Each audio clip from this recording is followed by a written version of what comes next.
Bonjour à tous, je suis Valentina Mereu et je travaille pour la Fondation Centre Euroméditerranéen sur le changement climatique. Par cette présentation, je vais essayer de vous donner un aperçu sur les initiatives, les outils pour l'adaptation au changement climatique, avec un accent sur les contenus de la plateforme européenne Climate Adapt. Avant d'entrer dans le vif du sujet de ce webinaire, permettez-moi de vous livrer un bref résumé des principaux résultats du dernier rapport spécial de l'IPCC, groupe d'experts intergouvernemental sur l'évolution du climat, GIEC, sur le réchauffement de la planète de 1,5 degré.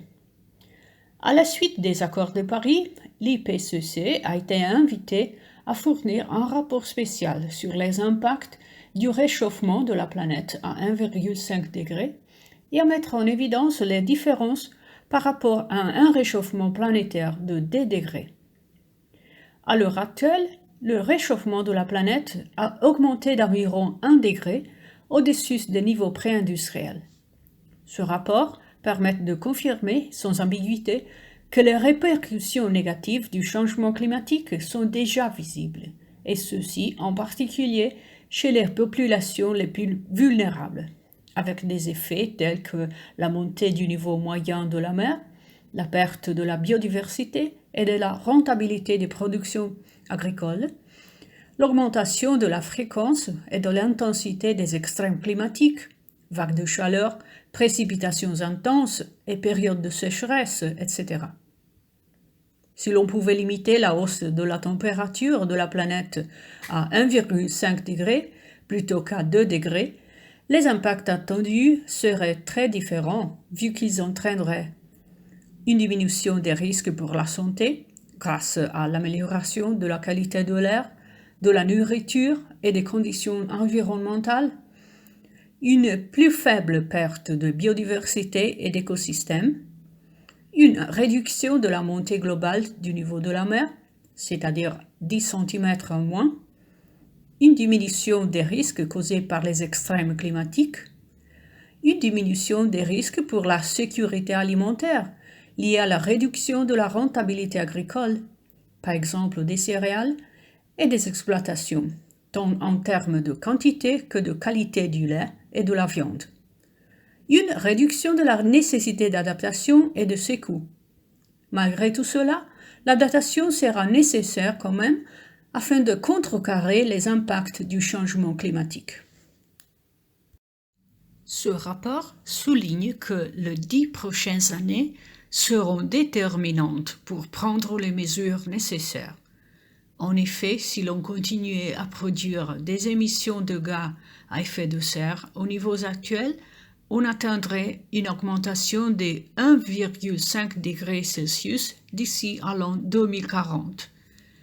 Limiter le réchauffement planétaire en dessous de 1,5 degré n'est pas une mission impossible, pourvu qu'on prenne des mesures immédiates, tant au niveau mondial qu'à l'échelle locale, pour faire face à des transformations complexes qui vont toucher tous les aspects de la société. L'enjeu consiste à intégrer au mieux des mesures d'atténuation visant à limiter les émissions, donc en intervenant d'une façon directe sur les causes du changement climatique, avec des mesures d'adaptation qui agissent sur les effets du changement climatique. Donc, adaptation et atténuation représentent deux solutions différentes mais complémentaires pour un seul problème. Pour entrer dans les détails concernant l'adaptation, s'adapter, c'est anticiper les effets indésirables du changement climatique et agir pour prévenir ou réduire au minimum les dommages, en profitant des opportunités potentielles. Les mesures d'adaptation peuvent créer des emplois, par exemple dans les domaines de la technologie agricole ou le bâtiment. Agir précocement peut faire épargner des vies et de l'argent. Au niveau européen, le coût du manque d'adaptation au changement climatique pourrait atteindre 100 milliards d'euros par an d'ici 2020 et jusqu'à 250 milliards d'euros par an d'ici 2050. La vague de chaleur de 2003 en Europe du Sud a causé plus de 70 000 victimes. Celle de 2010 a provoqué des incendies en Europe du Sud-Est et une sécheresse qui a réduit drastiquement la production de blé en Russie. L'adaptation est nécessaire à tous les niveaux, national, régional et local, sans négliger l'importance d'une action coordonnée et efficace au niveau international. Le parcours européen en matière d'adaptation a été marqué par quelques moments clés, notamment en 2007, publication du Green Book, en 2009, publication du White Book, en 2012, réalisation et mise en ligne de la plateforme Climate Adapt, en 2013, publication de la stratégie européenne pour l'adaptation, initiative de la Convention des maires en 2015, mise à jour de PAES à PAESC, plan d'action en faveur de l'énergie durable et du climat, donc en incluant les aspects de l'adaptation. Dans le sillage de la direction indiquée par l'Europe, plusieurs pays, régions et villes en Europe ont commencé leur parcours d'adaptation en évaluant les risques liés au changement climatique et en développant des stratégies et des plans d'adaptation aux risques attendus. L'Europe finance l'adaptation à travers une série d'outils. Les fonds structurels et d'investissement européens, le programme Horizon 2020 et le programme LIFE ont apporté une contribution significative aux États membres, aux régions et aux villes pour investir en programmes et en projets sur l'adaptation. Les fonds structurels et d'investissement incluent également une série de financements spécifiques tels que le Fonds européen pour le développement, le Fonds de cohésion, le Fonds social européen, le Fonds européen agricole pour le développement rural et le Fonds européen pour les affaires maritimes et la pêche. En outre, les programmes Interreg, Climate KICE et CEF sont des outils essentiels à l'appui d'initiatives d'adaptation. La stratégie européenne pour l'adaptation 2013 est axée sur 3 priorités et des mesures spécifiques pour chacune d'elles. 1. Promouvoir l'action des États membres, par exemple par le biais de financements comme les programmes LIFE et d'initiatives comme le réseau Mayors Adapt pour les villes et les pouvoirs publics. 2. Soutenir une prise de décision plus éclairée en comblant les lacunes des connaissances en matière d'adaptation, par exemple le programme européen Horizon 2020 et plateforme Climate Adapt. 3. Intégrer l'adaptation dans le cadre des politiques et des programmes de l'Union européenne. Cette diapo montre l'état de la situation européenne dans le cadre du développement des stratégies et des plans nationaux d'adaptation au changement climatique.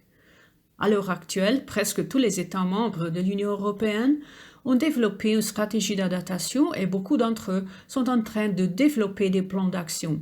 Les stratégies incluent surtout des mesures soft, non infrastructurelles, comme l'acquisition d'informations ou l'intégration de l'adaptation dans les politiques sectorielles. Les secteurs qui ont attiré la plus grande attention au niveau national sont l'agriculture, l'eau, la sylviculture, la santé humaine et la biodiversité. Les fonds gouvernementaux destinés à l'adaptation sont adressés essentiellement au secteur de l'eau et de l'agriculture. Pour l'instant, pour ce qui concerne l'Italie, un plan d'adaptation n'a pas encore été approuvé.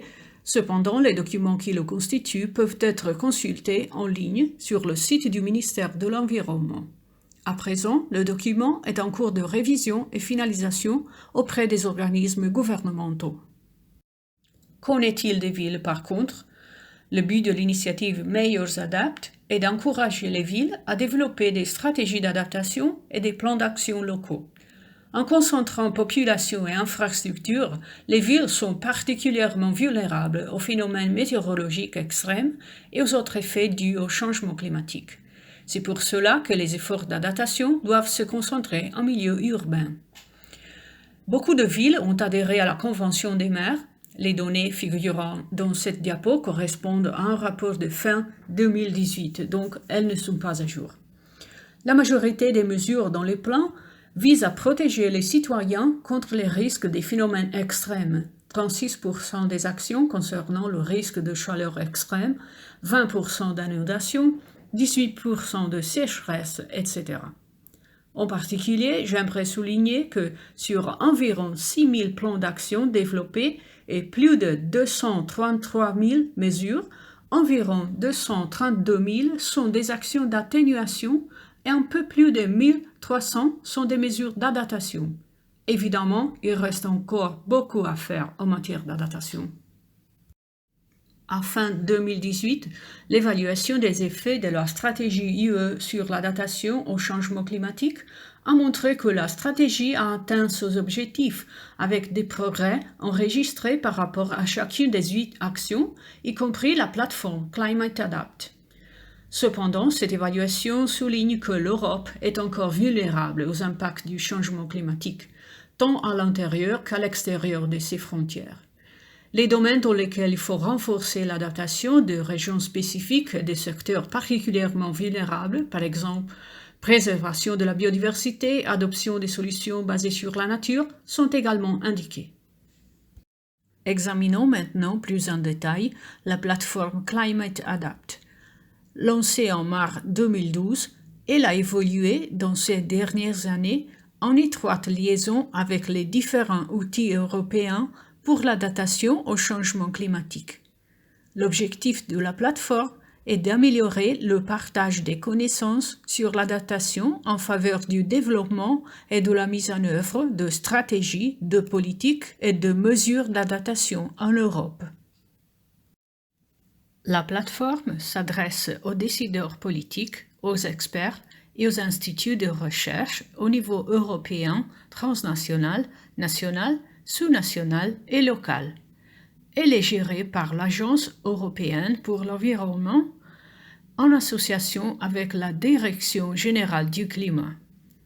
Les informations et les outils sont constamment mis à jour et intégrés par des experts du secteur qui travaillent sur le contenu à travers le projet ETC-CCA, European Topic Center on Climate Change Impact, Vulnerability and Adaptation, centre thématique européen sur les incidences du changement climatique, la vulnérabilité et l'adaptation. Des vidéos d'introduction très utiles sont disponibles sur l'écran d'accueil.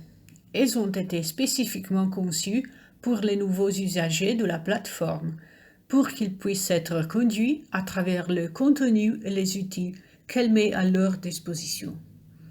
Ces vidéos d'introduction sont en effet des brefs tutoriels qui montrent les outils principaux de la plateforme, par exemple comment s'orienter sur les différentes pages pour développer une stratégie d'adaptation ou un plan d'action local, régional, national ou bien transnational, etc. Cet écran fournit plusieurs ressources utiles à l'appui des politiques d'adaptation et du processus décisionnel, notamment un ensemble d'outils pour l'organisation de l'adaptation, une base de données de projets et d'études de cas qui peut être consultée d'une façon sélective, par exemple par risque ou par secteur, ainsi que des informations sur l'action d'adaptation à tous les niveaux, pays, régions, villes, et d'autres informations utiles telles que données et indicateurs. La plateforme permet aussi d'effectuer des recherches thématiques par sujet. Par exemple, la boîte pour la recherche sur la base de données permet d'explorer différentes options d'adaptation ou études des cas, suivre un guide, trouver des indicateurs, naviguer sur les portails d'information, regarder des vidéos ou en savoir de plus sur les organisations, publications et rapports, projets de recherche, outils, etc.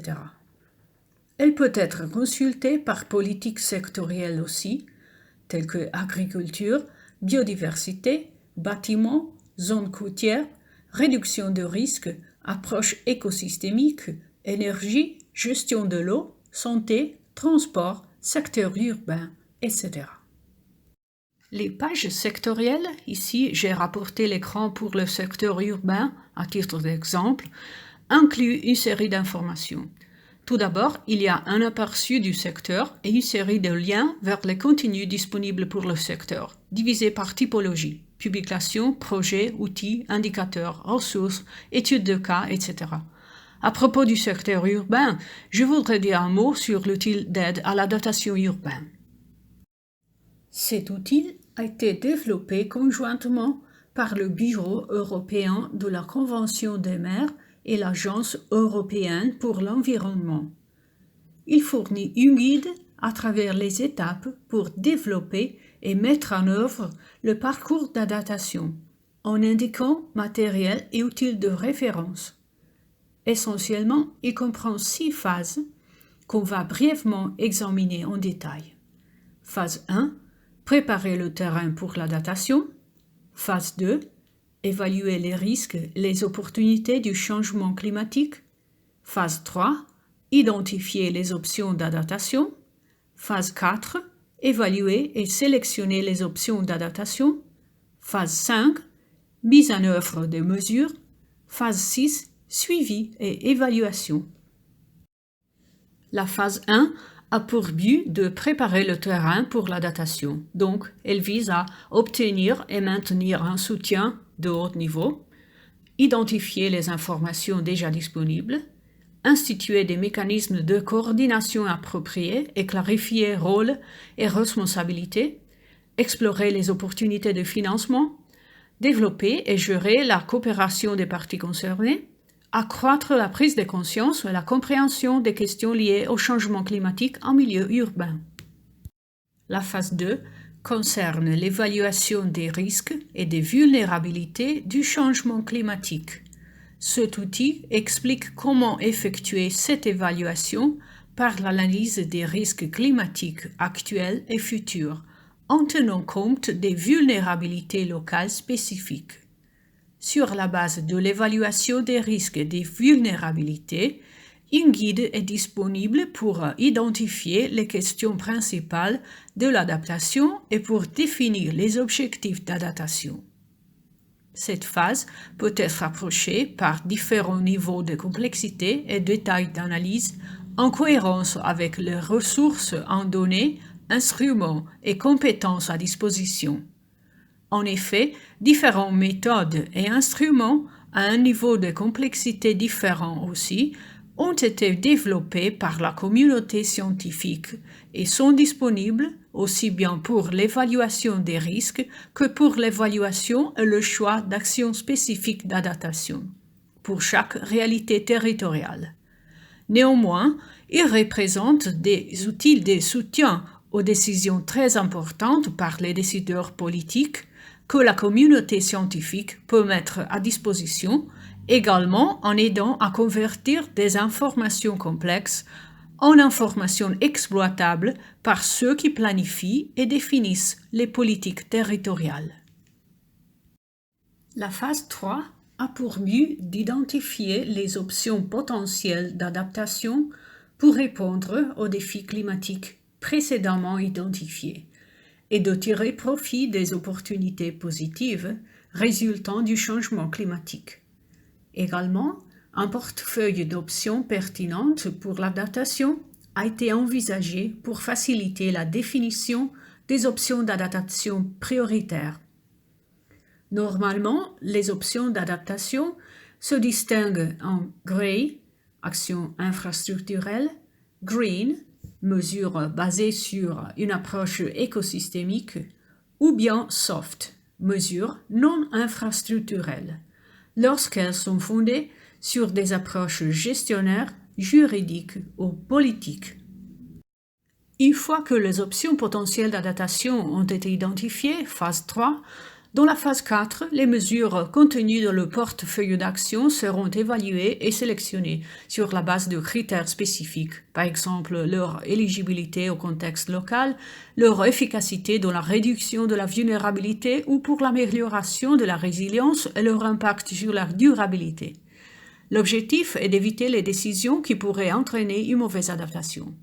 La sélection des options d'adaptation préférées doit être effectuée en étroite liaison avec tous les acteurs et les parties concernées dans le processus d'adaptation. Enfin, la phase 5 est un guide aux différentes phases visant la mise en œuvre des mesures d'adaptation.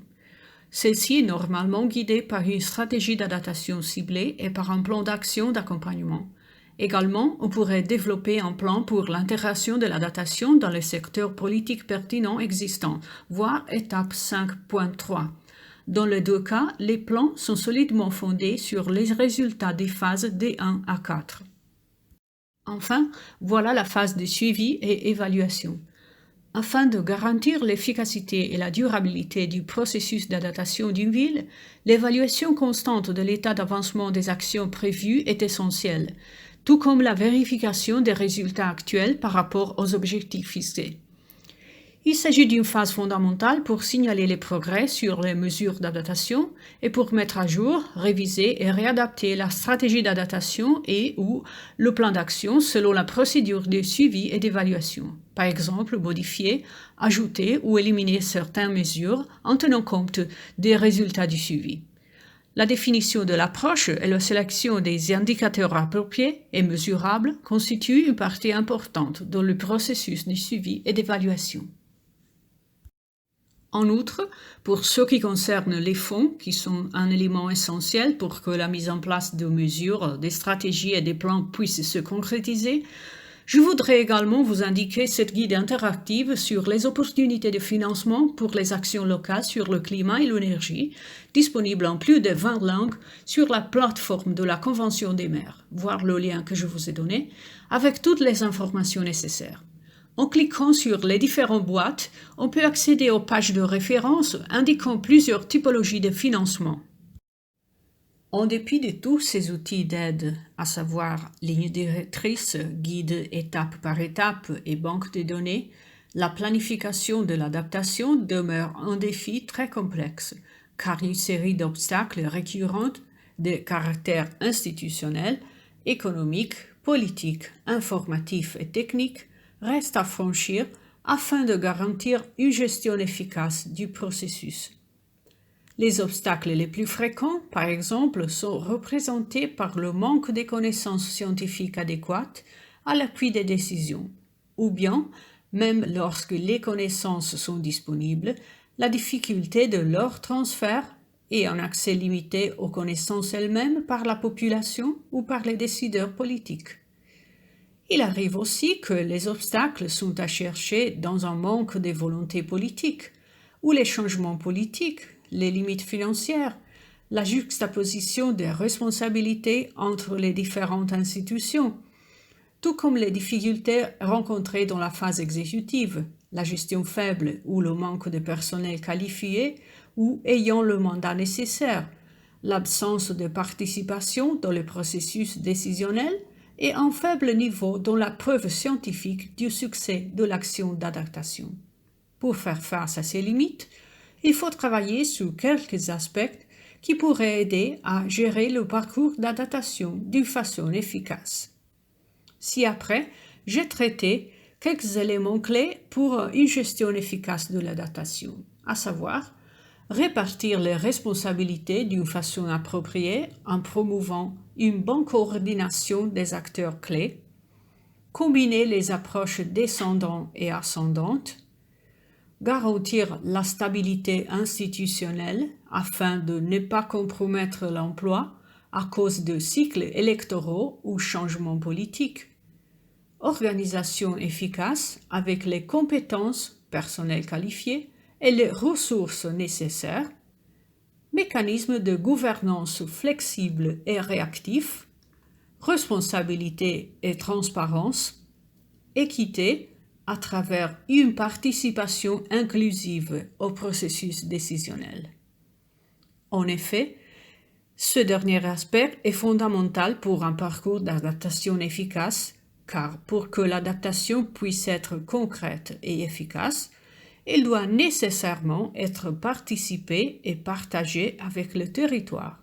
Donc, il doit être construite au niveau local et centré sur les besoins spécifiques et les priorités du territoire.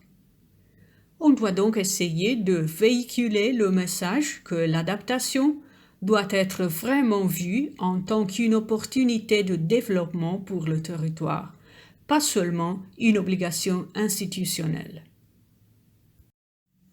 Voilà, je veux terminer ici. Je voudrais ajouter que, comme vous le voyez, dans chaque diapo, vous pourrez trouver un lien vers toutes les informations que j'ai eu le plaisir de partager avec vous, ainsi que d'autres matériels utiles sur les thèmes abordés dans cette présentation. Je vous remercie beaucoup de votre attention et dès maintenant, je vais rester en ligne à votre écoute pour répondre à toutes vos questions en direct à l'égard de l'adaptation. Alternativement, si vous désirez, vous pouvez toujours me contacter par courriel à l'adresse indiquée.